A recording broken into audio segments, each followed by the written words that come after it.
For today's video, ako nga pala si Monmoto Vlog. Nakapaghatid nga pala ako ng pasahero sa Silang Cavite. Kaninang 4 AM ng umaga na pick up ko siya sa PTX Parañaque. Ang hatid ay sa Silang Cavite, kaya inumaga na ako sa aking pagbiyahe. Hindi ko na nasama sa video ang aking pasahero kaya nalobat ang aking camera. Nandito ako ngayon sa Tagaytay dahil mag-aabang ako ng pabalik papunta sa Pasay City. Napakalamig sa lugar na to, na para bang Baguio City. Itong pupuntahan ko ay sa Taal Lake ng Tagaytay malapit sa Sky Ranch ng Tagaytay City. Ramdam ko talaga ang lamig ng paligid na para bang Baguio ang datingan maganda sa lugar na to, tahimik, malamig at malinis ang kapaligiran. Marami din akong nadaanan na magagandang bahay para bang mansion at naglalakihang mga farm. Dahil yung iba dito, mga artista ang mga nakatira dito dahil malamig ang lugar na ito.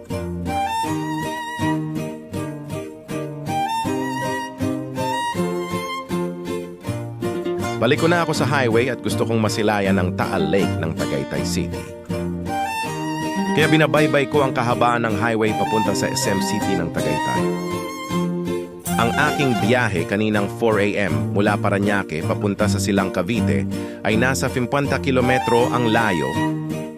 Kaya ang buhay TNVS or MC Taxi Rider na kagaya ko kahit saan, naghahatid at nagseserbisyo sa publiko.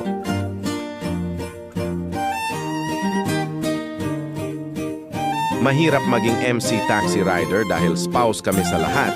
Dahil ang aming pagod ay nasa karsada langhap namin lahat. Ulan-init ng araw, usok ng mga sasakyan balansin ng aming motor at malapit kami sa disgrasya at sa mga masasamang tao na umaaligid sa aming kapaligiran, lalo na sa gabi at madaling araw. Dahil marami ang hindi lumalaban ng patas, kagaya na lang ng kapwa ko rider na pinatay at inagawan ng motor. Sabi nga nila hindi na safe ang Pilipinas dahil maraming krimen na ang nangyayari ngayon. Tulad na lang sa pagpatay sa aming kasamahan na rider na lumalaban ng patas at naghahanap buhay ng marangal. Buti na lang nahuli na ang mga suspect sa pagpatay sa aming mga kasamahang MC Taxi Rider. Hindi na dapat pakawalan ang taong ganon na karumal-dumalang ginawa. Di bali sanang kunin na lang nila yung motor. Bakit pati buhay ng tao ay pinatay pa nila? Buti na lang kung motor na lang sana ang kinuha ay napapalitan naman din. Pero ang buhay ng tao kahit kailanman ay hindi na mapapalitan at hindi na maibabalik, lalo na may pamilya. Pa ang kanilang pinatay, masakit man sa kalooban. Bakit may taong ganyan na hindi alam ang kanyang ginawa? Sana ibalik na ang death penalty.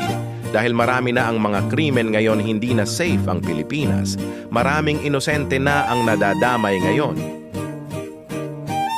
Andito na ako sa Sky Ranch ng Tagaytay City at pabalik na rin ako sa Pasay City.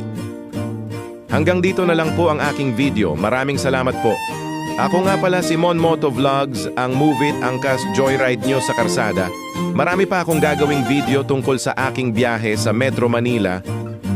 Huwag po nating kalimutan mag-like, follow sa aking Facebook page. Marami pa akong ikwekwento tungkol sa aking mga biyahe sa Metro Manila. Kung ano ang naging buhay ko bago ako pumasok bilang MC Taxi Rider ng Metro Manila dahil marami kayong matutunan sa aking video, lalo na sa aking mga pinupuntahan.